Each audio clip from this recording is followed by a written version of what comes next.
Fala, torcedor, tudo bem com vocês? Sejam muito bem-vindos aí ao nosso canal mais uma vez, né? Sempre acompanhando com a gente aqui. Hoje a gente separou aqui, né, um corte aqui do pessoal aqui do programa falando dessa partida aí que aconteceu, uma partida super importante envolvendo o nosso time, pensando aí na subida aí, na escalada, na classificação, afinal vale bastante essa partida pra gente. Separei esse corte, vamos estar reagindo juntos. Só peço vocês aí, se puder, dar o like aí para dar uma moral pra gente, tá bom?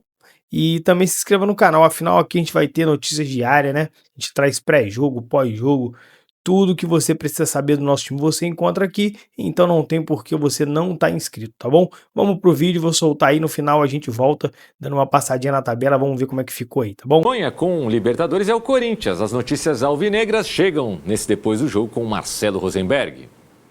O Corinthians vive um grande momento no Campeonato Brasileiro. Vem de 3 vitórias consecutivas e com um detalhe, sem levar um gol sequer. A última vitória domingo passado sobre o Grêmio 2-0 em Itaquera. Se a gente aumentar este recorte, veremos que nos últimos 5 jogos o Corinthians ganhou 4 e perdeu apenas 1, justamente para o Santos no estádio da Vila Belmiro. Com esses 12 pontos, o Corinthians se afastou definitivamente da zona de rebaixamento e pensa em Taça Libertadores da América. Neste momento, o Timão está 5 pontos atrás da equipe que abre justamente o G7. Passamos mais uma partida sem tomarmos gol.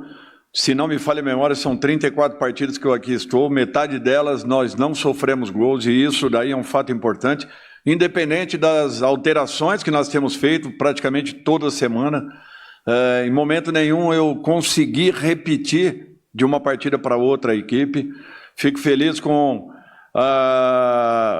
o crescimento que vem tendo, não só os 3 jogadores da frente, mas a grande maioria, e aqueles que não estão atuando, se entregando em treinamento, respeitando o momento da equipe e, acima de tudo, brigando por posições. Eu acho que isso é um fator importante.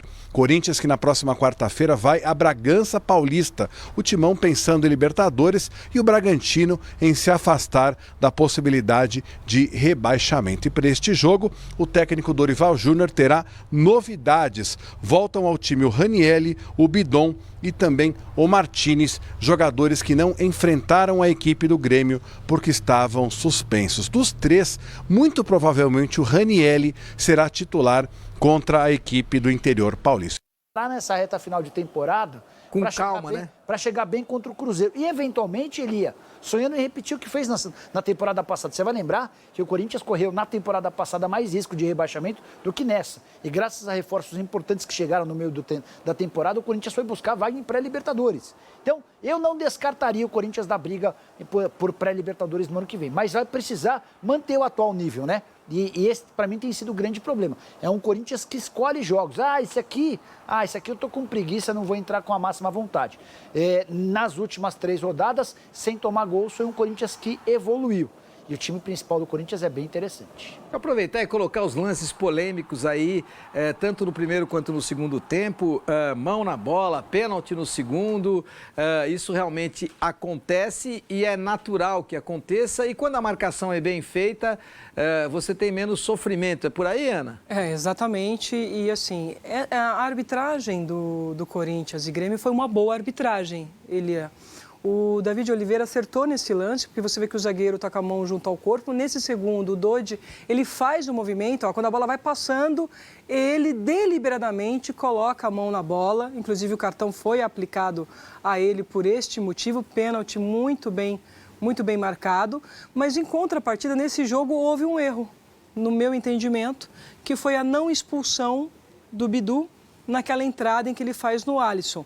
Tirando esse detalhe, a arbitragem do Davi Oliveira foi muito boa.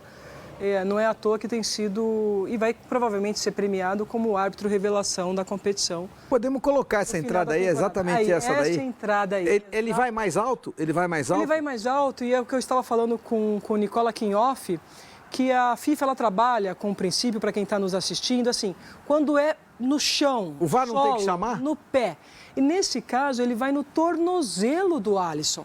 O VAR deveria ter chamado, aí o Rodrigo Sá, que é o VAR do Rio de Janeiro, que vinha tomando boas decisões, falhou em não chamar. E por que eu estou colocando também esse exemplo? Porque neste caso é vermelho, no caso do Everton Araújo... longe aí, né? No caso do Everton Araújo no Flamengo, é vermelho. No caso do Gustavo Gomes, que foi aplicado amarelo, mas também é vermelho. Porque são critério, manter o critério. Manter o critério, porque são todas situações que colocam em risco a integridade física do adversário, do ativo do clube. Você tem que proteger esse ativo. Então, neste caso, o Davi não viu, porque estava distante, você vê que a jogada foi na lateral. O Davi acabou deixando aquela jogada equivocadamente para o assistente, porque o assistente não conseguiu visualizar. O assistente deu a falta, mas ele não conseguiu ver o ponto de contato. O assistente, ele marca a falta, mas ele não vê o ponto de contato. E aí o Rodrigo Sá deveria, no meu entendimento, ter convidado o Davi Oliveira para rever a imagem. Mas você uma hora fala que o VAR interfere demais, aí quando o VAR não interfere, você diz que ele deveria ter interferido. Aí que tá a chave. O VAR é para entrar em jogadas como essa, em que o árbitro não teve visão da jogada, em que o assistente viu, mas não viu o todo. Quem tem o recurso para analisar o detalhe? De vídeo. O árbitro de vídeo. Agora, o que não dá, o que a gente... Não sei se o Léo vai trazer para a gente, eu acho que não, o que aconteceu em Internacional e Atlético, que são lances claros.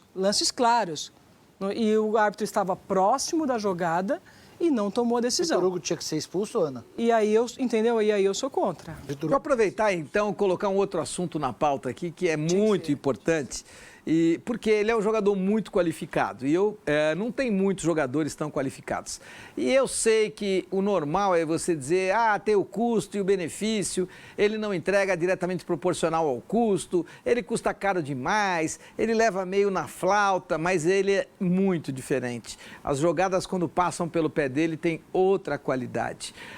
O entendimento daquilo que ele tem que fazer dentro do campo é muito diferente da maioria absoluta dos jogadores.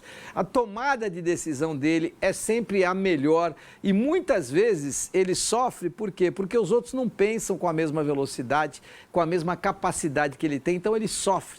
Memphis Depay fala para você. No, I think that not everybody compares. I think that there are some out there that compares, and then you guys start to bring this narrative into the media. That's your job. But anybody with a logic understanding of football knows that how can you compare the national team to our team here? It's totally different teams, totally different players surrounding me.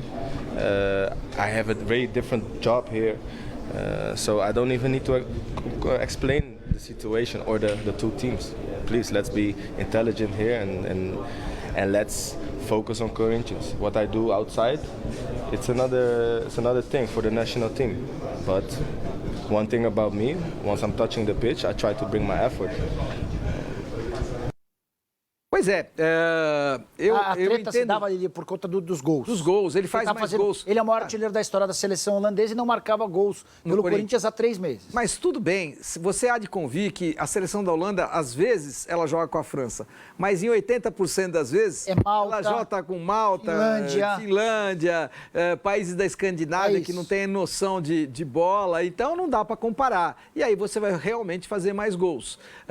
A minha questão em relação ao Memphis é uma só, não tem nada a ver com ele, nada a ver. Eu acho que o Memphis entrega dentro das suas possibilidades, cumpre tudo aquilo que foi determinado a ele. Ele, quando está jogando, joga o seu melhor e ele é melhor do que os outros.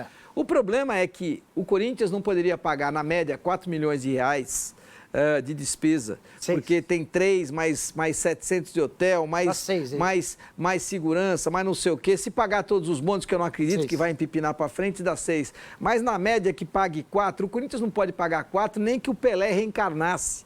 Se o Pelé reencarnasse, o Corinthians não poderia pagar 4 milhões para o Pelé por mês. O Corinthians não pode pagar 4 milhões para o Lamine Yamal. Não é porque o Lamine Yamal não vale, o Lamine Yamal ganha mais de 10. É que o Corinthians deve 2 bilhões. E aí, quando você tem um jogador nessa desproporção, com a dívida que você tem, você incomoda todo o resto do quadro, entendeu? O resto do quadro não fecha, o quebra-cabeças não fecha. A gestão não tem que passar por aí, Ana? Bem, você falou tudo, nem vou me alongar, porque é isso. Um ponto é quando você tem recurso para, o outro é quando você não tem. E hoje o Corinthians não tem esse recurso, e nós já falamos aqui várias vezes, inclusive o Nicola trouxe os números, a questão não é o atleta.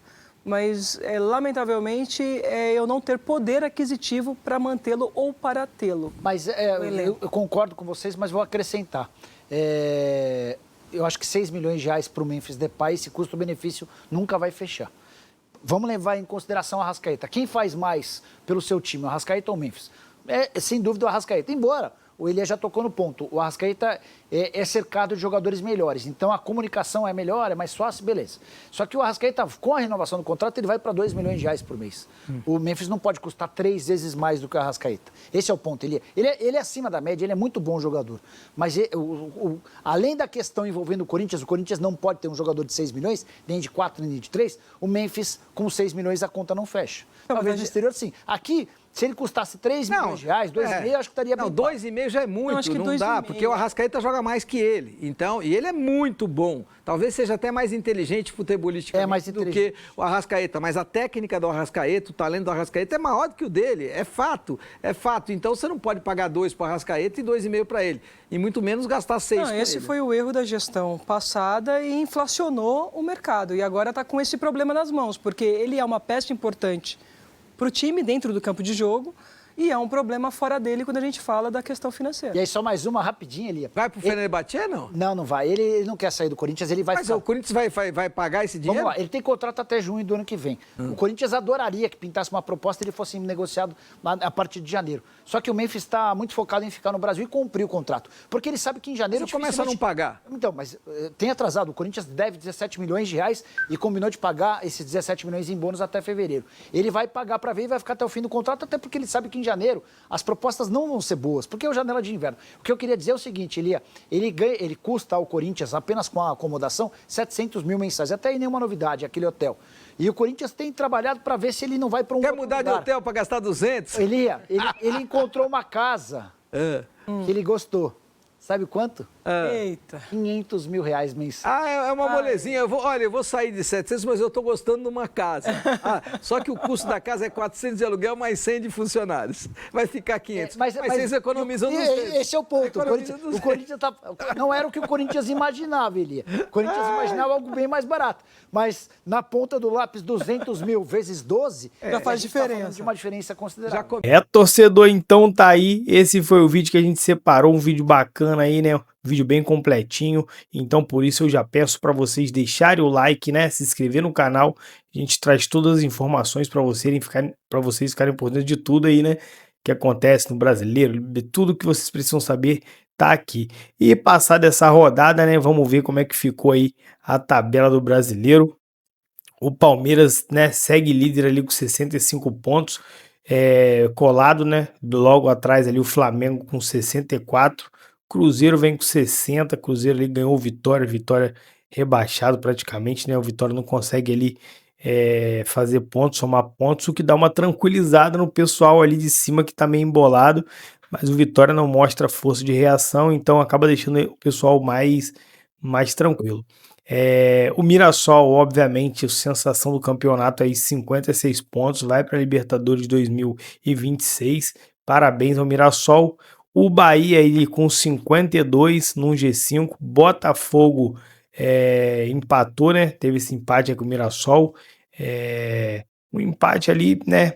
Era um jogo difícil, pelo menos o Mirassol não se distanciou tanto, mas ficou difícil ali pro Botafogo buscar. O Mirassol vai brigar com o Bahia ali pelaquela quinta posição.